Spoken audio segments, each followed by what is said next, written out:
Brother Brown, How you doing? how you doing this evening? Thank you so much for sharing and coming on.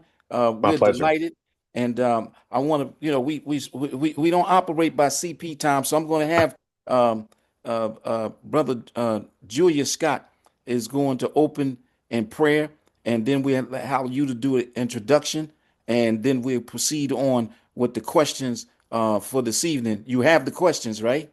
Yes. Okay, we appreciate it. Brother Julius Scott, can you open us in prayer, please, brother?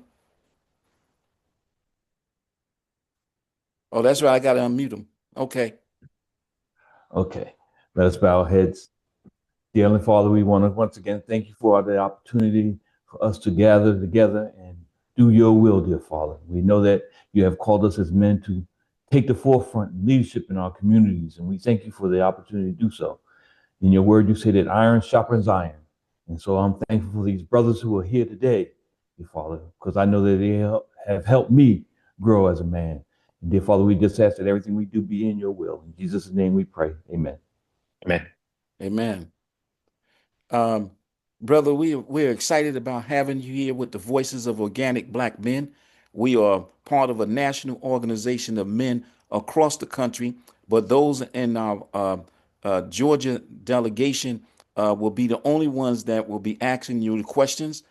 This broadcast is being videoed, so you will have a copy of it so that your campaign can use it for messaging, however you see fit.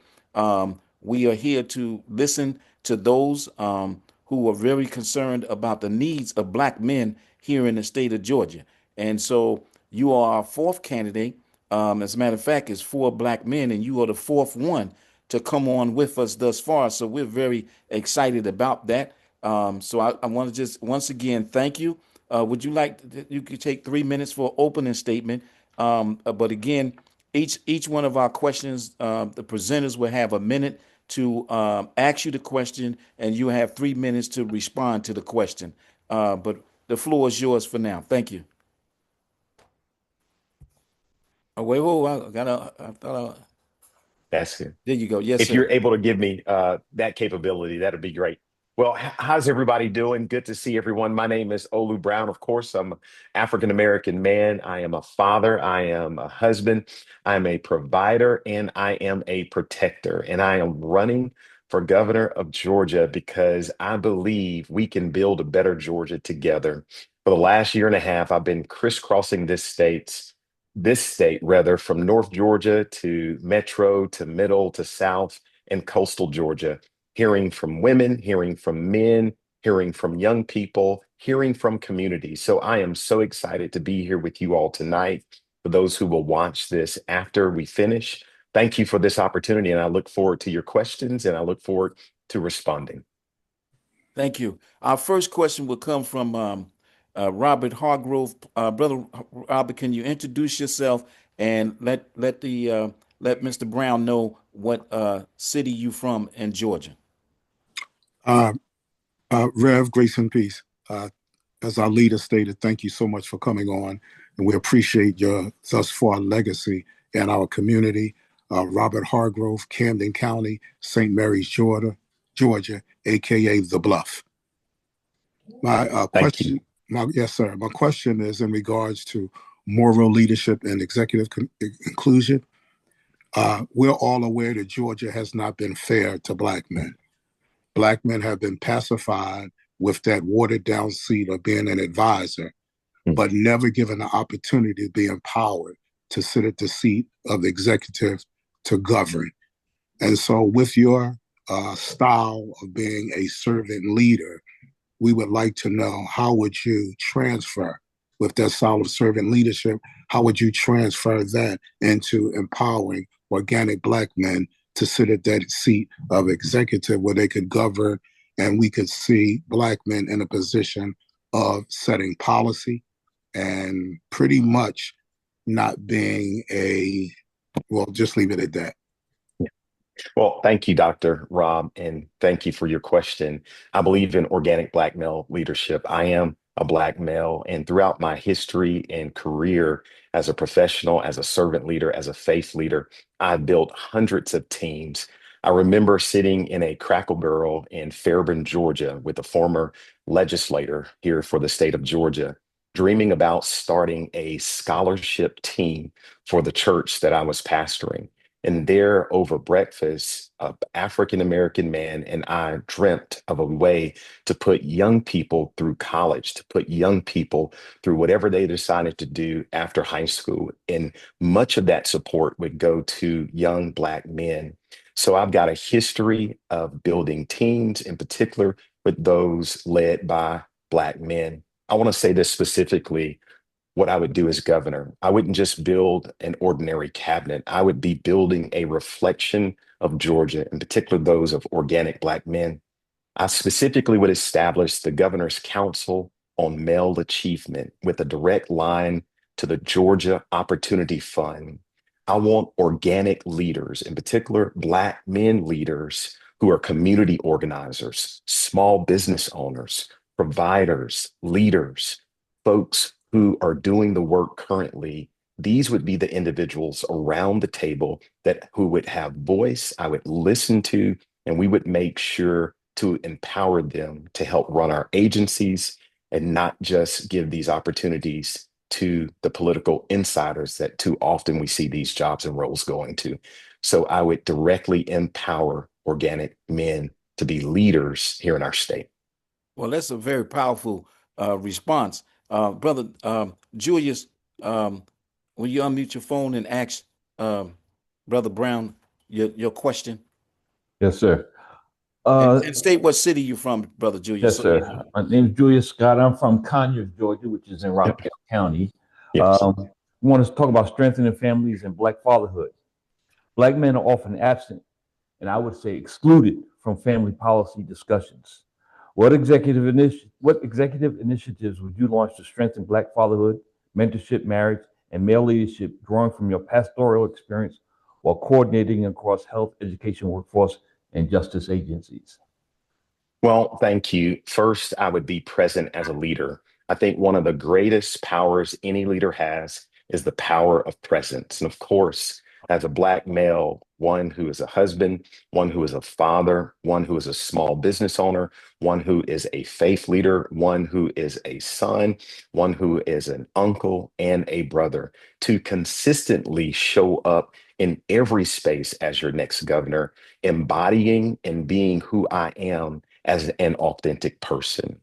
Secondly, we will make sure as governor that we are providing fair opportunities for Black men as it relates to issues of justice, as it relates to employment, economic and wealth building, and families. Too often we have seen men lose hope and lose faith because they feel as if, and in many cases, have been served an injustice. And as an African American man born in Texas, having lived most of his life in Georgia and experienced the South, I can personally say it is not always fair for us. So, one of the greatest ways I would help to implement equality for Black men is to be the very best Black man that I am as your next governor and stand for justice and equality for all Black men.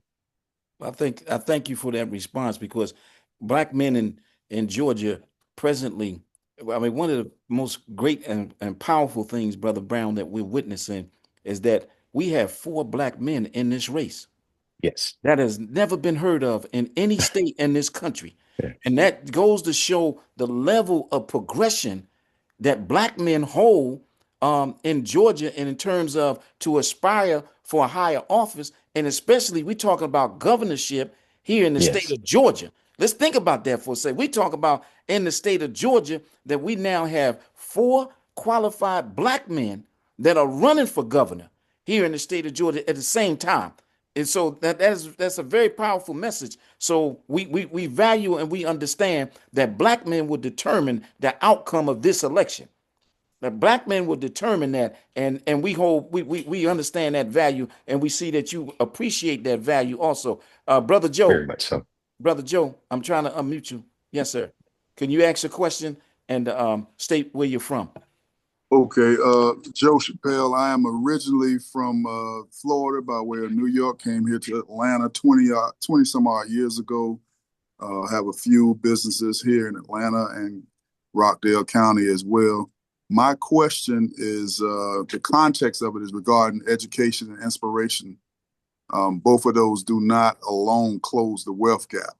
So my question, Brother Brown, is how would you as governor connect education, workforce readiness, and moral development to ownership, entrepreneurship, and wealth creation so Black men benefit from Georgia's economic growth beyond low-wage employment? Well, and thank you for your question. I understand what it feels like to be a transplant. In 1999, I finished undergrad in Texas and packed up my Honda Civic and I pointed it on Interstate 20 towards Georgia. And 12 hours later, I got off near Douglasville. And I wish I could tell you in a metro area of more than 5 million people, I knew absolutely no one.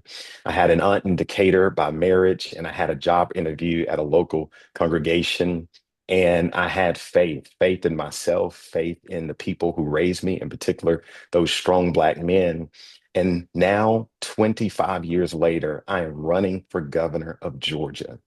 Those are the opportunities we need to give to all of our young people, in particular, our young Black men, to raise them in environments where they truly believe they can be anything that they want to be. So that means we have to invest heavily in education. We have to make sure that regardless of the zip code a kid is born in, they receive an excellent education. That also means we need to value our educators more by paying them higher wages so that we can make sure they're valued for their work and we keep the very best educators teaching our young people, in particular, our young Black men. And then I'm offering a Promise 12 plus 2 program. The Promise 12 plus 2 program guarantees that when a kid graduates high school in Georgia, not only do they receive a diploma, but they also receive a 2-year certificate in trade or either IT, so that when they graduate, they can immediately choose to go into the working world with a credible certification, work Mm. for someone, start their own business, and move on to developing wealth. We're seeing a model of this in Newton County. African American man is the school superintendent. Had an opportunity to see that even in middle school, they're connecting young kids to IT and the trades so that when they graduate, they're not lost. They're targeted towards their future. And that is the beginning of building wealth. That is connecting education, that is equality, that is justice. But most importantly, we are preparing our kids from birth to be successful, not just Georgia citizens, but global citizens. And I'll do everything that I can to make sure every kid in Georgia gets it, in particular, our young Black men. I thank you for that because, at the top of our agenda, if you get a chance to visit our website at the I did. Voices of Organic, right, we have a Mhm. very extensive agenda, and economics is at the forefront because we Very much. believe in wealth building. So, therefore, even with our vote, we have attached economics to our vote. We're not just voting for nothing. It has to be a benefit directly in our community because for us, Brother Brown, we feel organic Black men. And the reason why we call ourselves organic is because we come up out of the root and the pain and suffering that exists in our community. And we're sick and tired of being sick and tired. So many of us are on the front line every day trying to make a difference in our community. But the most important thing is that economics. So economics has to be attached to our vote because we want to do for ourselves. So therefore, we're not looking to join the Democratic Party or the Republican Party because we have issues with both of them. But what we are looking for is sincere individuals like yourself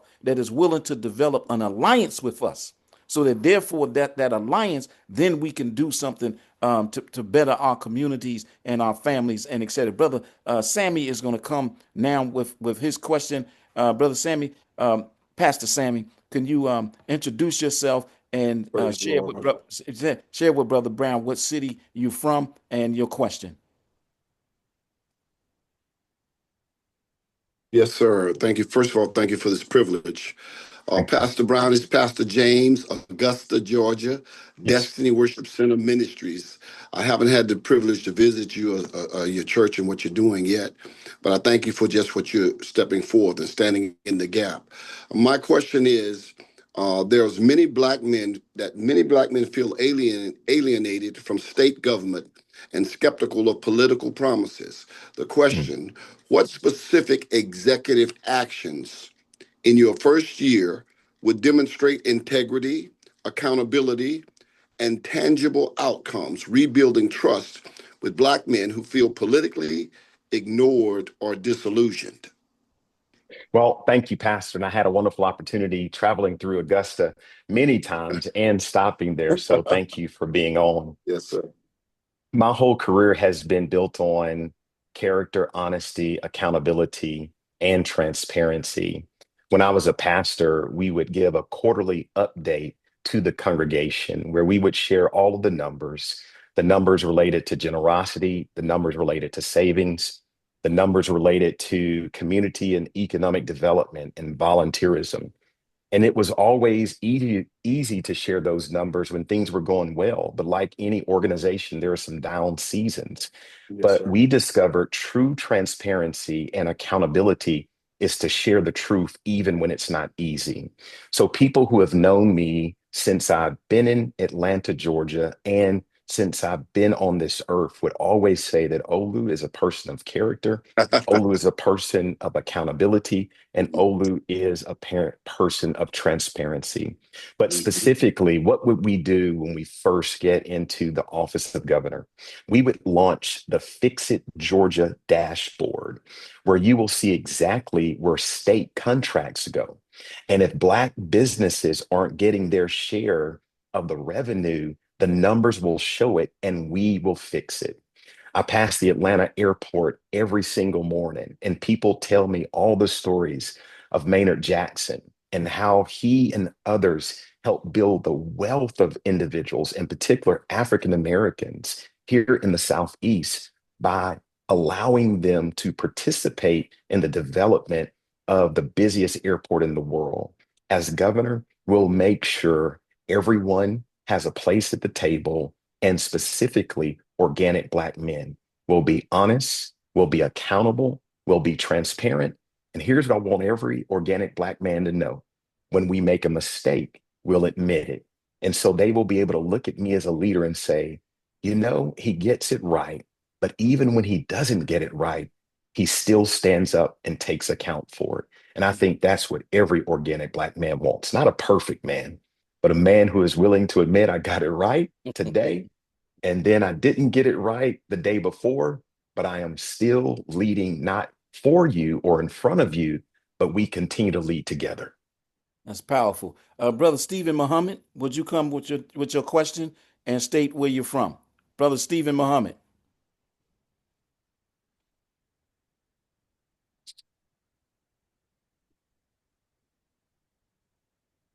Brother Stephen Muhammad. Move right on, Brother Ben. Would you state what city you're from and come with your question, please? All right, Pastor Brown, pleasure meeting you and thank you for participating. Thank you. I live in DeKalb County, so here in the perimeter inside the city, actually the city of Atlanta, unincorporated DeKalb. The question that I have is based upon reentry, redemption, and second chances. You know, a lot of the population, I won't say it's a good deal of the population are afflicted by poverty, which being afflicted by poverty, many things come of it. There's a lot of social and economic traps, built into that. So the structural barriers that face a lot of people who are justice impacted or incarcerated really keeps a lot of them from moving forward in life and returning into the community. So my question is, would you advance an executive-led reentry agenda rooted in redemption and restoration, including fair housing, employment bonding, licensing reform, and civil rights restoration for returning citizens? Thank you. And my answer is yes. I would be in favor of it all because I helped do it when I was serving as a pastor in a local church. Because one of our most thriving programs was a reentry program for people coming out of incarceration. So out of everyone running for governor, I am the only one who can stand on the stage and say, I helped do it over my career as a pastor in the local church. Here's the truth. A record should not be a life sentence of poverty. Under what I'm calling a skills first initiative, we will make sure that through reentry, people don't continue to be penalized for the mistakes that they once made. But we will create, as you just said, the pathways to help them to return to full citizenship for employment, for equality, and all the rights that they deserve to build wealth, to build family, to build community, and to have the economic stability that they deserve. You've paid your debt to society. We should not continue to penalize you for that. Thank you so much, brother. We got he had a little bit of technology difficulty. We have brother Stephen Muhammad. Brother Stephen Muhammad, would you come with your question and also state what part of the state of Georgia you are from and your affiliates? Yes, sir. Stephen Muhammad, Atlanta, Georgia, Southwest Atlanta, to be exact. Uh, my affiliates, Nation of Islam, Muhammad's Mosque number 15. I work in the Vine City area right now and several other projects that I'm working on locally. Now, one thing, I have a question, but I wanted to say this. Yesterday, such an egregious act happened here in Atlanta with Fulton County being raided by the FBI. The state's election department Raffensperger did not say anything, even though he said that it was a fair and just election. When you become governor, now this is the question you don't have to ask because we got other questions, but when you become governor, what would you do in such a situation if the state election official went along with the act that he knew was patently wrong and unjust to Fulton County or to the Black community? Now, my question, Go ahead. you can answer them, you could kind of tie them in together. But this is my question. Young Black boys often lack systems and identity in the system statewide. How would you use the governor's office to align education, mentorship, mental health, faith partnerships, and career paths to improve long-term outcome for Black boys in the state of Georgia? And I apologize for being sort of disheveled today, but got some things going on. Well, good to see you, brother. One, Yeah. to answer your first question, I'll do what I've done as an organic Black man to be a provider and a protector and build a firewall around our state that protects it from Washington, in particular, the President of the United States of America. Part of the reason that happened on yesterday is because our governor has allowed a culture to give permission to the president to have that type of influence on our state. As a leader who will protect and provide for our state, our president wouldn't try it under my watch. You have to be a courageous leader, you have to draw a line, and you have to be willing to say no. Now, let me pivot to your question about Black boys and mental health and making sure we're providing all of the resources that they need. One of the things that I didn't share with you throughout this conversation is I have a lifetime teaching certificate, grades 1 through 8. I am a certified and licensed educator. So when I talk about education, it is something that is very personal to me. Every morning at 7 o'clock in the morning, I drop off my 14-year-old organic Black male. I look at him and I say, I love you. Have a great day. And like every parent, I take a second look because I am deeply concerned that this could be the last time because of school violence that I may see my child. And no parent should have to face that. So here is specifically what we will do to help continue to provide for our organic Black boys. We will stop criminalizing them. Mm. Our education plan must not see Black boys as criminals first. We must see them as God's creation who have value, And because of a community that loves them, sees them, educates them, and protects them, they can be anything that they want to be. But not only would we provide this for our organic Black boys, we will provide it for every kid in Georgia. And what I am proposing that in all of our Title I schools, we will have mental health counselors, and we will make sure we are no longer using the schools to transfer kids to prisons, but we are using schools to cover, to protect, to educate, and make sure every kid has an opportunity to not only graduate, but to be the most successful person they can be in adulthood. You know, Reverend Brown, you hitting on some cylinders here that is very key to us. And you know, you talked about when they graduate high school, a 2 year certificate if they want to go to trade, because all of our young people are not going to go to college. You know, Yes. they're not going to go to college. But then you also just touched on something very passionate to us, and that is as educated as you are, you recognize the problems that exist in our community and the pipeline. So as the pipeline is now designed from preschool to prison pipeline. It used to be from school to prison pipeline, but now it's preschool. So you know, so now that the game has changed, that they're targeting towards preschool level. So that is very important. And so therefore, I want to just tell you, you know, you touch our heart on your response. So I just want to just bring that part out, brother Julius Scott. Would you come with your question? Yes, sir. Once again, my name is Julius Scott from Rockdale County. I want to talk about faith identity and civic reconnection. I'm sorry, reconnection. Faith institutions have historically mobilized Black civic leadership. My question is, how do you envision faith-based and community institutions partnering with state government to restore civic trust, leadership, development, and purpose among Black men? And what role should the governor's office play in supporting that work? Well, thank you, Brother Scott, for asking the question. And my answer goes back to the comment that was just made about hitting on some cylinders. Part of the reason I speak like this is because I've experienced life with organic Black men over my time here in Georgia.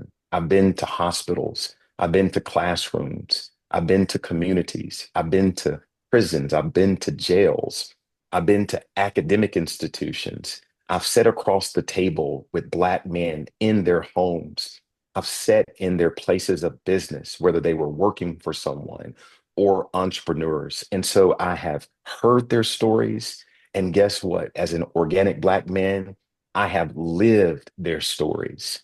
I am a father and a provider. And as of January 1st, as an entrepreneur who buys his health insurance for his family on the exchange, January 1st, our healthcare insurance is now more than our monthly mortgage.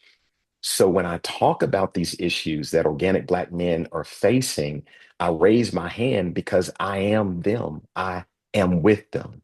But specifically going to your question about faith and government, the faith community has always been an original safety net for all of our neighborhoods, for all of our communities. I am an ecumenical leader. And so when I say faith community, I mean all religions, all denominations, all faiths that exist for the good of humanity. And so as governor, we won't discriminate against any tradition. We will embrace them as long as they are fighting for the good of all Georgians.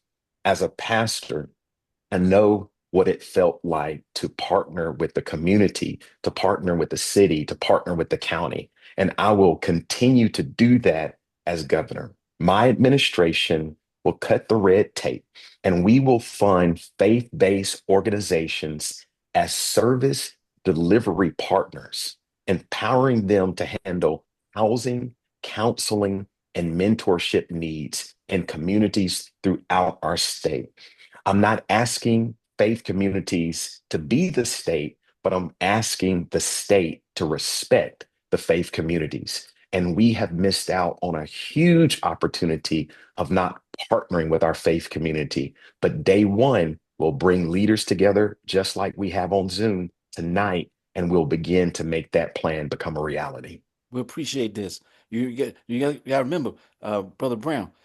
So you don't get amnesia, because a lot of politicians get amnesia when they get elected. That's why we recording this. So Yes, just you'll play understand it me. back to me. I'm gonna play it, but boy, I'm put it on blast if it don't go right.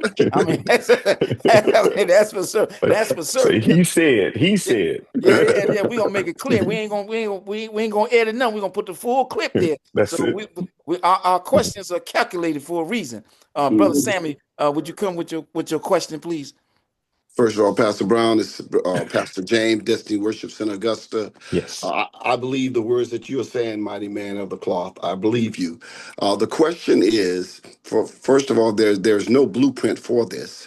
The question is, would you lead the creation of a Georgia Black men's economic empowerment blueprint, state funded, community governed, and measured by outcomes in jobs, wealth, land ownership, and business growth? Yes, I would. And specifically, I want to speak as an organic Black man who is a small business owner who appreciates having an opportunity to grow wealth, to employ other individuals, and support my family and help my community. But as it relates to entrepreneurship and access to capital specifically, here's what I know. We can't just talk about jobs. We have to talk about ownership.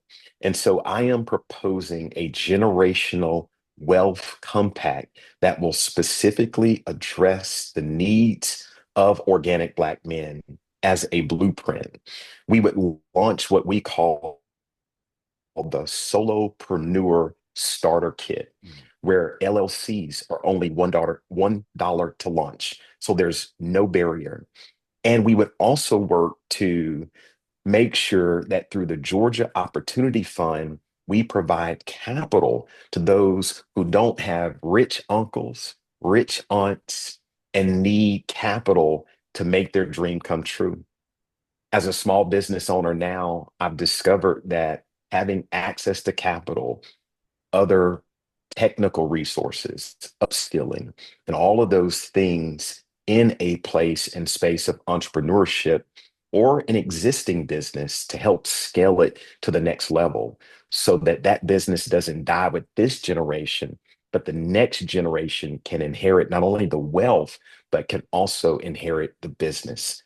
So my answer to your question is yes, but wanted to give a few more details on how I see entrepreneurship, supporting small businesses, and building wealth in Georgia, in particular as it relates to organic Black men. Thank you. Dr. Rob, can you come with your question? Yes. Yeah. Brother Brown, I know it seems like you getting shot at, but you're doing a good job. This question is in reference to development without displacement. We as Black men are tired of being casualties of growth when it comes to economic development in our communities. So the question is, as governor, how would you direct the housing and economic development and infrastructure agencies to prevent displacement of Black men becoming developers, contractors, and property owners? Well, one, I am so grateful over my tenure as a leader here in Georgia to have had great and still great relationships with general contractors, with those in every trade from plumbing to electricity to woodwork, and also to have relationships with people who have helped give those folks capital through the banking and lending institutions, and those folks who have helped make sure the land was secured and developed. So I have had a full circle relationship experience with all of the areas you just mentioned. And as governor and as an organic Black man, I will make sure that organic Black men have a fair opportunity in development areas, building areas, so that they can live their dreams as developers. But let me say a little bit more about displacement. I'm proposing the Hometown Housing Act that will protect legacy residents in their communities so they are not priced out. But more importantly, we will mandate community benefit agreements. If you want to build in our neighborhoods, you must hire local contractors, local trade workers from the neighborhood. And we won't just import the labor, but we will make sure our communities benefit from the development that's happening around them. And through those efforts, we can specifically target organic Black men. So those are some of the ways that we can protect from displacement and create wealth and create jobs at the same time. You know, it's interesting that you say that because Brother Joe is coming up next, and but I want to point out that but I think Brother Stephen may have this question, but we get less than 2% of the contracts here in Mhm. the state of Georgia, and that has to Yes, change. We at least should at least have a percentage that represent our voting power and the outcome from the election. So yes, we feel like it's like this, Brother Brown. Every time we come together, then they want to put us as a minority group or some part of a coalition. No, we are an institution in ourselves. We are a nation within a nation. So yeah, as Black folks, we got to be uncompromising when it comes to our agenda. It's not because who else gonna speak for us? I mean, yes, let's be very honest. The Right. Democratic Party has failed Black men, and that showed in the recent election in 2024, based on the numbers that Trump was able to get, based from Black male vote that are disenchanted with the Democratic Party, but also the Republican Party.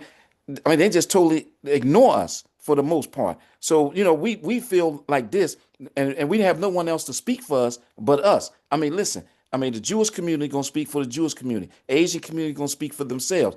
The LGBT community is definitely not gonna speak for us because we're masculine men and we are God-fearing men. And we live on the principles of based on our belief system and the order that God instructed men to go by. So we're governed by those principles, and those principles are uncompromising to us. But we don't take issue with anybody else, but we want them to expect our identity too, in terms of who we are, and we can't compromise on that. So we're asking for an alliance with those because we don't agree with everything in the agenda of any of these parties.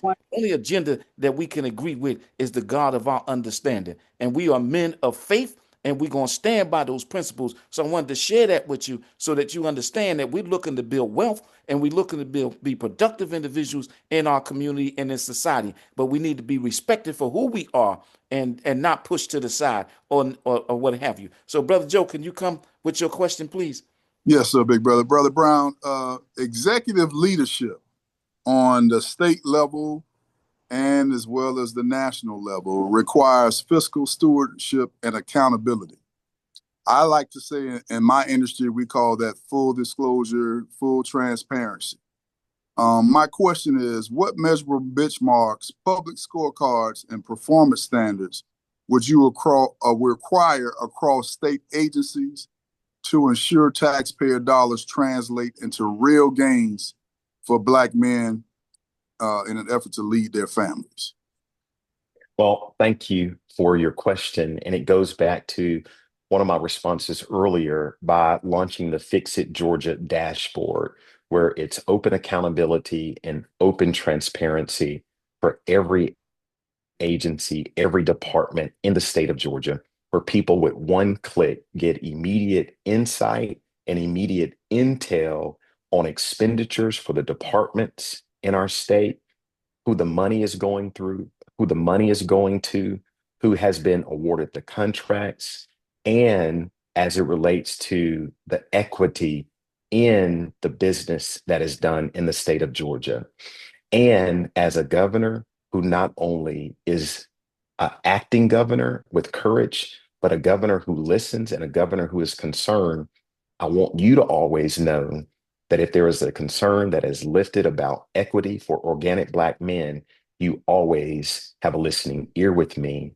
And you also have permission to hold me accountable beyond replaying this Zoom.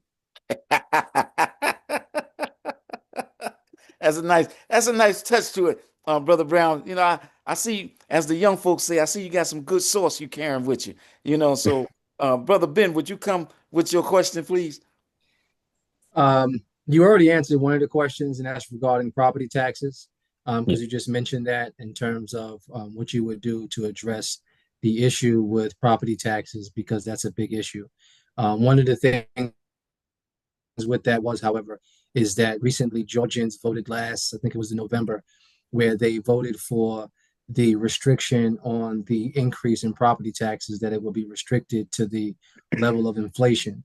And legislatures went behind voters back and passed a bill that allowed the counties to opt out of that. So essentially saying, we don't care what the voters voted for. We're going to allow the counties to kind of raise property taxes as they continue to do and as what they will. So you have already answered that. But the other question is dealing with black farmers. Black farmers have a very difficult have it very difficult in raising funds and support for their farms.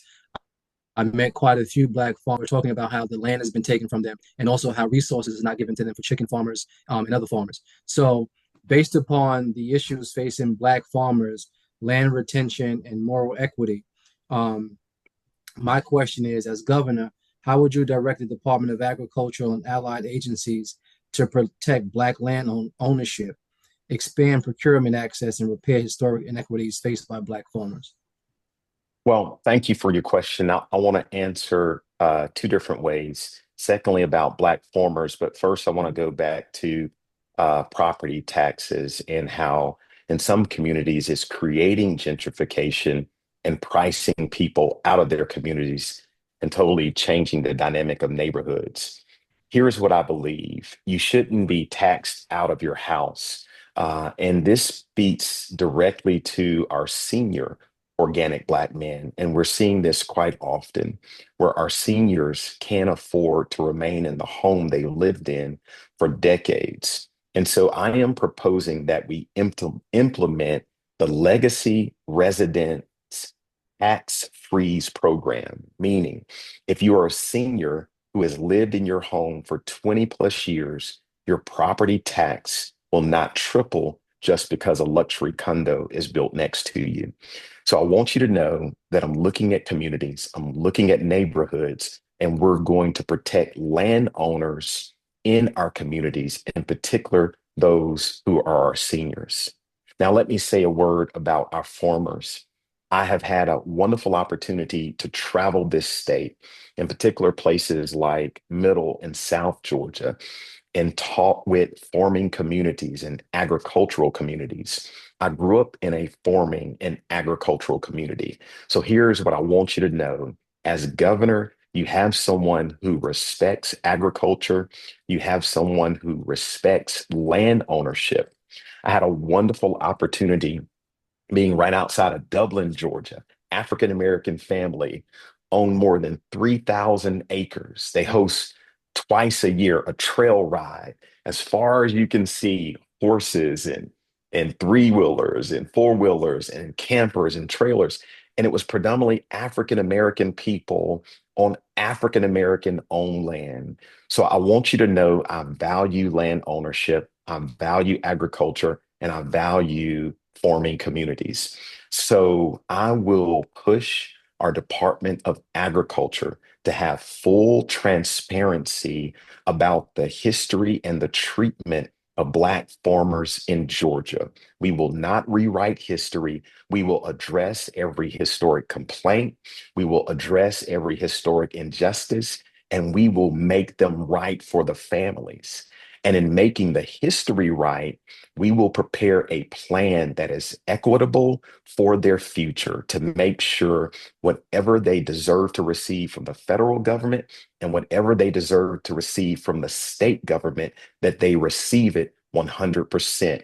And I will have a staff person assigned to the specific role to protect and ensure the rights of Black farmers in Georgia. And if anything goes offline, you've got an open door to the governor's office. Well, we appreciate that. I mean, one of the things we really need to look at is how we can help the Black farmers even more.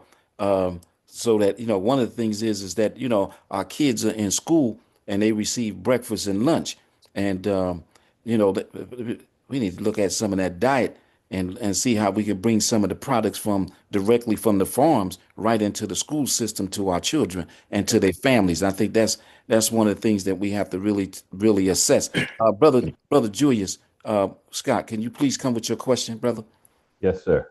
Once again, representing Rockdale County, Conyers, Georgia. I want to talk about permanent executive structures for Black men. Temporary initiatives lack authority and continuity.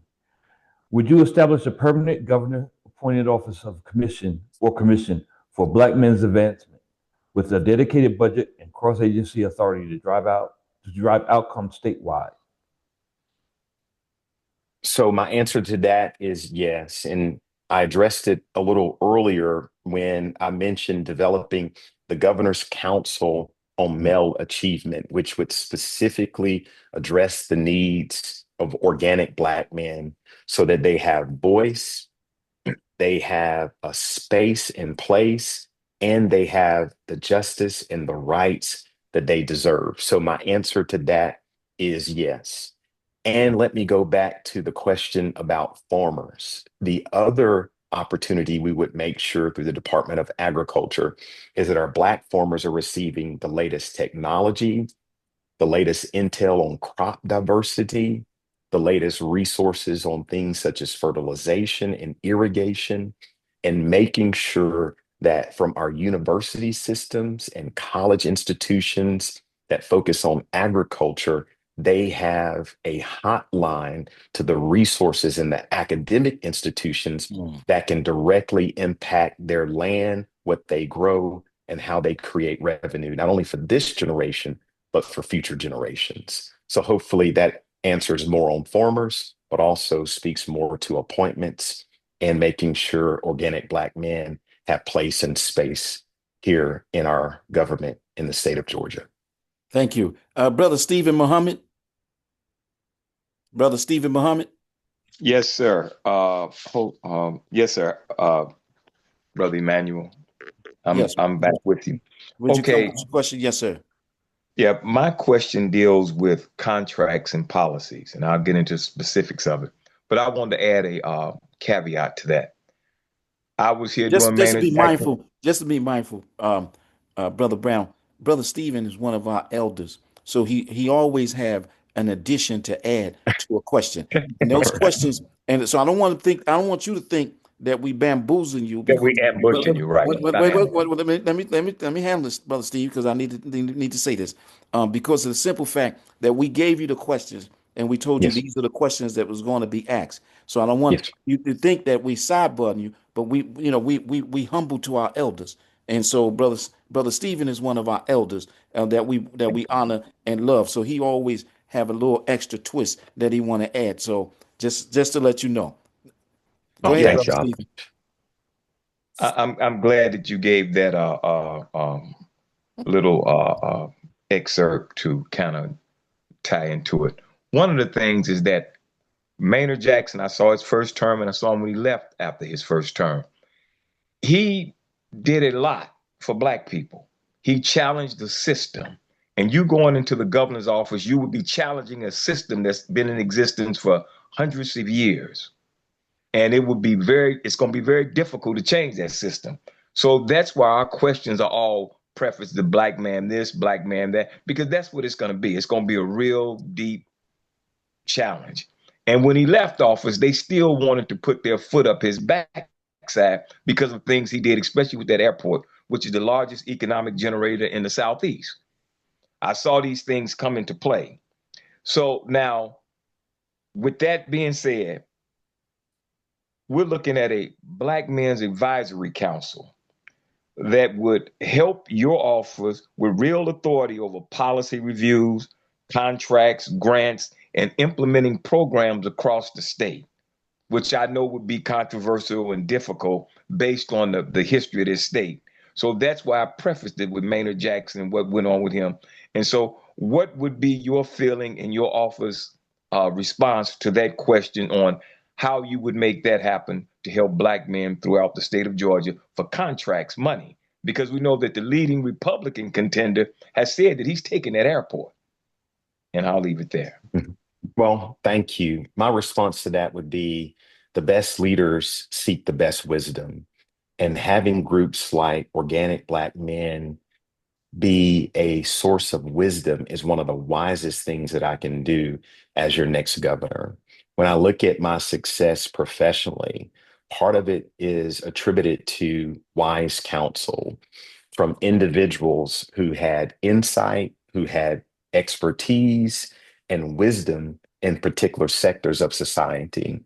I have always valued the wisdom of Black men, and I always will value the wisdom of Black men because I was raised in a community by Black men who educated me, who taught me character, who taught me courage, and instilled in me the importance to be not an ordinary leader, but a courageous leader.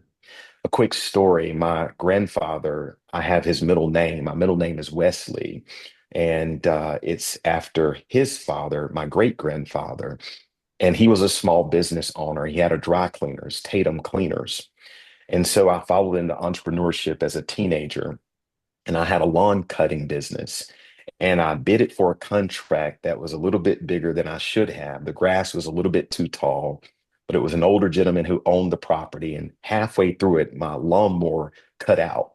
And I went crying to my grandfather, and my grandfather went with me to that man's office, and he renegotiated the contract, but he did not let me out of the job.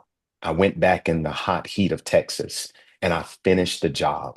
And so, as your next governor, I will always finish the job. I will always do the right thing. But I want you to know I need your voice. I need your wisdom. I need your expertise to get it right. Thank you. Thank you. Bro, Dr. Rob, would you come with your next question? Yes, yes. Brother Brown, this question is in reference to disengage with Black men. We're all aware, no pun intended, that during elections, many promises are made, many promises are broken. What that does is it causes a decline in civic participation, which is a reflection in systemic disconnection beyond the election. Okay, the election's over. How would your administration engage Black men as partners in governance leadership and development and making long-term decisions? Well, my answer to that is continue to show up. We often would go to some of the Falcons tailgates, and a number of African American men were there, and they would shake my hand and say, "There you go." And they would say, "Olu, what makes you different than any of the other candidates?" And my answer is, "I'm here.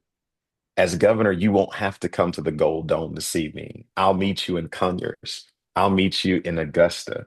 I'll meet you in the mountains north of here. I'll meet you in Middle and South Georgia." And as an organic Black man, what creates a disconnect in my life is when people cease to show up. That is breaking the promise. And so I will consistently show up. I will consistently listen, and I will consistently advocate for the needs and the equality of organic Black men to continue to build the trust so that they know once elected, I didn't walk away from my promises. I want to thank you for that because that is very important to us because the fact is that many politicians have broke the trust. Yes, Promises, promises, and promises. And like I say, then when they get elected, they get amnesia and they forget yes. about us.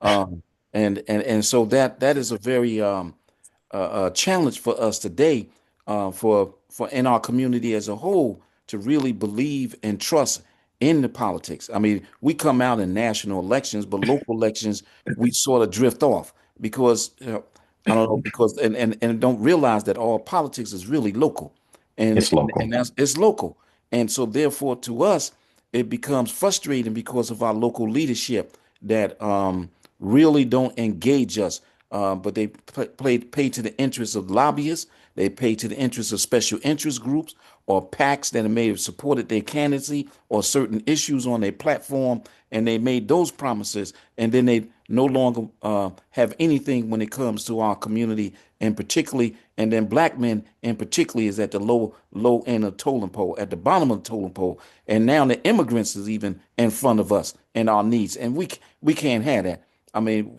pain and suffering is pain and suffering, but we done built this country free, on the backs and our lives and made those sacrifices. So this is a very critical time for black men in this country, not only here in Georgia, but Georgia has the opportunity to do something very creative, and I'll talk about that as we come to the end. Brother Sammy, would you come with your question, please?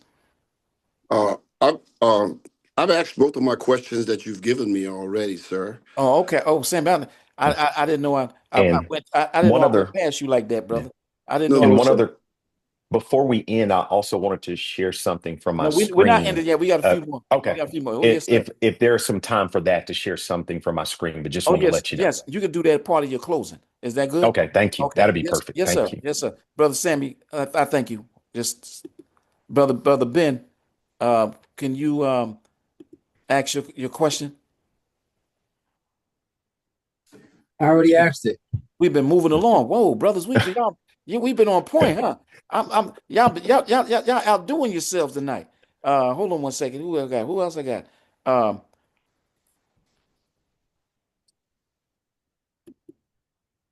I know about you, brother Hargrove. Let me make sure, brother Julius. You have another question? Whoa. All right. Well, boy, we've been hitting it out the park then. Wait a minute. Hold on a second. Hold on a second. Hold on a second. Where you at, brother Joe? Maybe Joe. I missed somebody. Brother Joe, did you ask your final question? You got to And unmute. I, Huh? I I did ask the second question that I had, but I want to. I did have another question. If Wait a minute. No, if it ain't on the list, no, no, no. We ain't gonna hit our brother like that. We ain't gonna hit our brother like that. I ain't trusting that question. Trust me, brother Brown. These brothers will get you. They get you, and I ain't trying to let them get you. Okay, I'm going. I know this is the last question, brother Hargrove. You have the final question. Okay. Do you have? Once again, Wait a minute. Do you have a final question, or is it one that you making up? Hello. yeah, I think you froze. I think you froze. Okay. There we You're go. good now. Okay. Okay. Do you have a final question? Yes. Yeah. Okay. Go ahead. Once again, Camden County, St. Mary's, Georgia, aka the Bluff. This question's in reference to mental health, compassion, and public safety. Mental health crises are often criminalized, and we're not against law enforcement. But how would you coordinate agencies to shift mental health crises away from law enforcement and expand the service to the mental health community through faith-based, through partnerships, through community-based partnerships and prevention strategies, that no longer do we have to see the suffering of the mental health community because of the ignorance of law enforcement? Well, thank you, Dr. Rob. First, I would acknowledge my own mental health and say that as a faith leader, we acknowledged every May as Mental Health Awareness. And consistently throughout the year, we uplifted and encouraged people to address their mental health and never made anyone feel as if they were less than or experiencing mental health challenges. I also say I've had a therapist for the last 20 years, and once a month, I check in with my therapist, which was this past Friday. I believe great leaders demonstrate leadership. And as an organic Black man, I will stand on any stage and say, I attend to my own mental health, which I hope would encourage other people to do the same. But specifically to address the question that you asked, we will fund the co-responder model system statewide in Georgia, meaning When a mental health crisis happens, we will send a clinician along with the first responder to the scene. We treat trauma with care, not with jail or prison. And we stop criminalizing mental health in the state of Georgia. And to do this and make it statewide, we will do exactly what you said, creatively partner with faith communities, nonprofits, civic organizations, and everyone who is willing to lend a helping hand to make sure mental health in Georgia is not stigmatized, but mental health is made aware of in Georgia, and we normalize it to the point where every Georgian feels as if they have a state that is supporting their mental health. Awesome. Awesome. Uh, Brother Brown, I want to thank you. So you've been hitting it out the park, and it wasn't long-winded. So I guess that's why the questions kept coming, and they kept coming quick. And the answers have been on point. You said you had something that you wanted to do with your Yes. closing. Yes, sir. Will you give me screen sharing rights? Let's see if it will. Yeah, I just sent a little request to you. Okay. Yes, I just did. Okay. All Yes, sir. right. So I want to share just a brief slide that I put together because when I tell people that I was a faith leader and a community builder, so often they don't know what that means. We had an opportunity in 2006 to start a faith community with just 25 volunteers. And when I retired from pastoral ministry 3.5 years ago, this faith community called Impact United Methodist Church was the largest United Methodist congregation in the state of Georgia, one of the fastest growing churches in the country, a multi-million dollar budget, and a multi-million dollar payroll that not only impacted Georgia, but impacted our nation. And so this was the vision that we had. But I want you to know, as an organic Black man, just like each of you, not only am I a visionary, but I am also a builder. Although this was the vision for the property, 76,000 square feet, 10 acres of land, it didn't start out that way. This is the way it looked when we purchased it. No one believed that we could use this to transform the community, to be partners with the community, but we did. This is the outside of the building, a blight to the community and not a resource to the city of East Point where it is. But we put a plan together. We put a blueprint together. We started to take vision and built it into a plan. We brought together all of the leaders that we needed from all of the trades, from the general contractor, African American company, H.J. Russell Company, Mm. and to a number of others, Karen Duckett, architect for the building. And there we negotiated a vision that was more than a Sunday morning experience. It would be transformative for the city of East Point and the state of Georgia. And as we put vision to paper and developed a strategy, we built walls. I know what it is to work with electricians. I know what it is to work with sheetrock builders. I know what it is to work with plumbers. I know what it is to see concrete being cut and to transform a blight into something that is admirable. I also know what it is to bring people through something that's unfinished and tell them the best is yet to come as we toured these individuals through a property that had not been fully developed. It was also a property designed to help young people, in particular, our young Black men. And through that, they developed and had a safe place in the community now to come, to grow, to learn, and to thrive. It became a place for not only Black men, but it also became a place for community where we were able to be a part of the resource and add value to that community. Kids could now play, boys could now grow, girls could now develop. And this is ultimately what it became, from that blighted community building to now what stands today as a part of economic development in the city of East Point, Georgia, in Southwest Atlanta, from something that was nothing now to something that is. And so 15 years later, with 25 volunteers, it became the largest worshiping United Methodist congregation in the state of Georgia, where we had blood drives.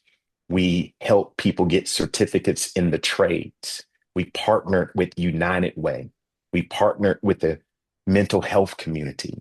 We gave out thousands of meals. But remember, this isn't where it started here. I want you to know if you elect me to be your next governor, not only am I a man of vision, I am a man of execution. And when I retired 3.5 years ago, I started my own company from the books that I've written over the years. I'm an educator, I'm a facilitator, I'm an empowerer. And in just 3 years, all of the red dots that you see across the United States of America, our training company has touched people in each of these states, in each of these communities. So I just want you to know, as your next governor, I don't just talk it, I walk it.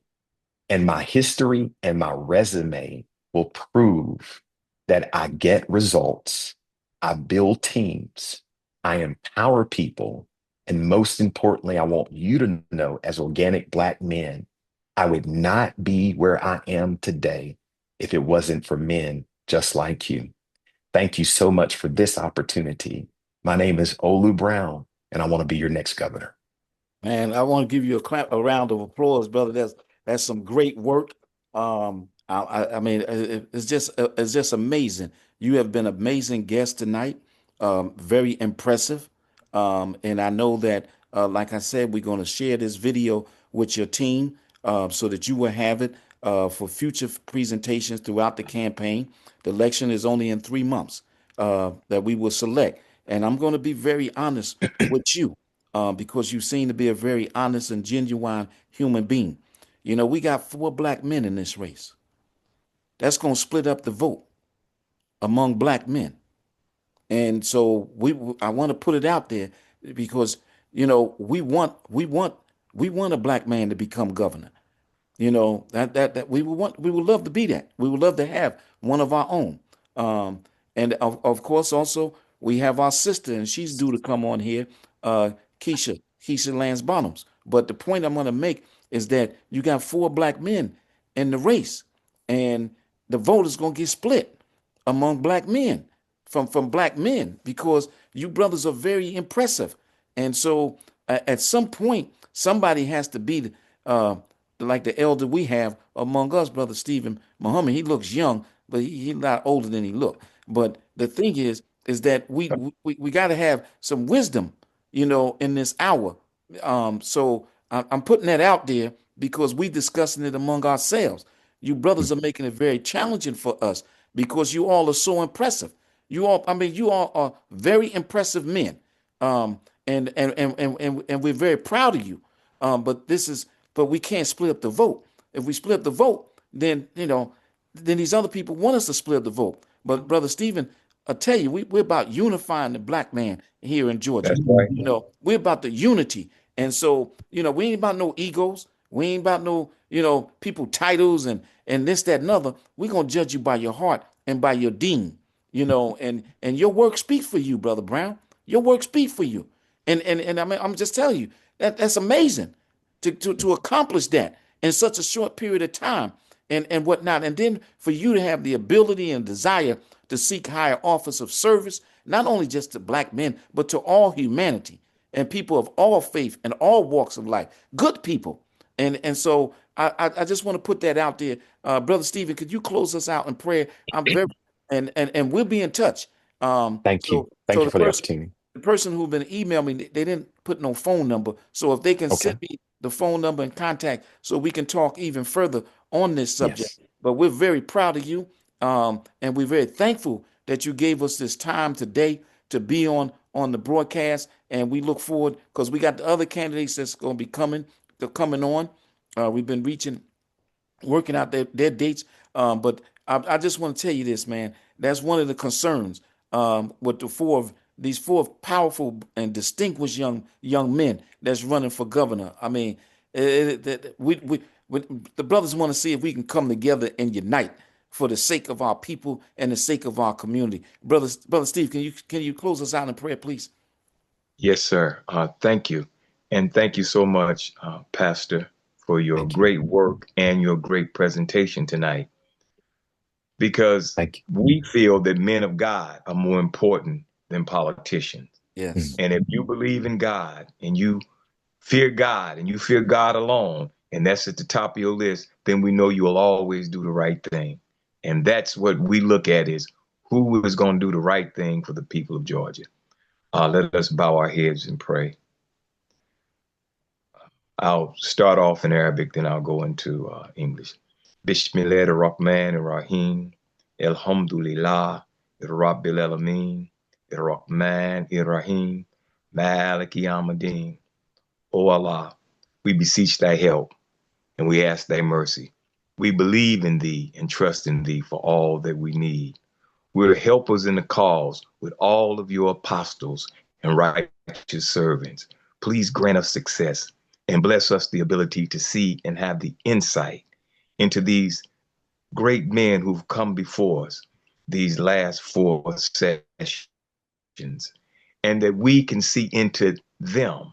And you give us the insight to see into their hearts, that the one that is the best qualified to do your work and the work of the people of this state will be placed into that office. We ask you for insight. We ask you for the spirit. And we ask you to continue in this spirit where it says in the Bible, it's so good for the brethren to dwell together in unity. And there's no greater love than a man will have than he lay down his life for his friend. And we ask you to give us life that we can give life to these men that come before us and women, that we might be able to help them on the right path to help our people here in the state of Georgia. We ask these things in your name and all of your righteous servants. Amen. Amen. Thank you, Amen. brothers. And thank you for Blessings. joining the Voices of Organic Black Men. Please stay tuned. Look on our social media platforms and what have you via email, because we will be sending out further information for our upcoming Zoom with the remaining candidates and what have you. And we pray, and then we want to put together a presentation from each of the Zooms that was highlighted so that people can see and choose and see the amazing thing. The reason why we do this individually, because we want to give candidates an ample time to discuss the issues that affect Black men in particular here in the state of Georgia. So they give it an hour and a half. If we did it in a group, an hour and a half, they only get maybe 10 minutes of talk time other than a 3-minute introduction. This allowed the brother to have the full hour and a half to discuss his platform and their platform. And so we're very grateful of their positive response to us. And we look forward to working with whoever ends up winning. But we want to be a part of that on the front end and the back end. And we're very grateful for that opportunity also. So thank you all again for listening tonight. And we look forward to seeing you in the near future. Peace and blessings to all of you, and also to the candidates and to Brother Brown, who has a wonderful spirit. Oh, man, he has a wonderful spirit that he has. And we're very grateful for that and his intellect. Thank you again, and may God bless each and every one of you. Peace out. Peace, brothers.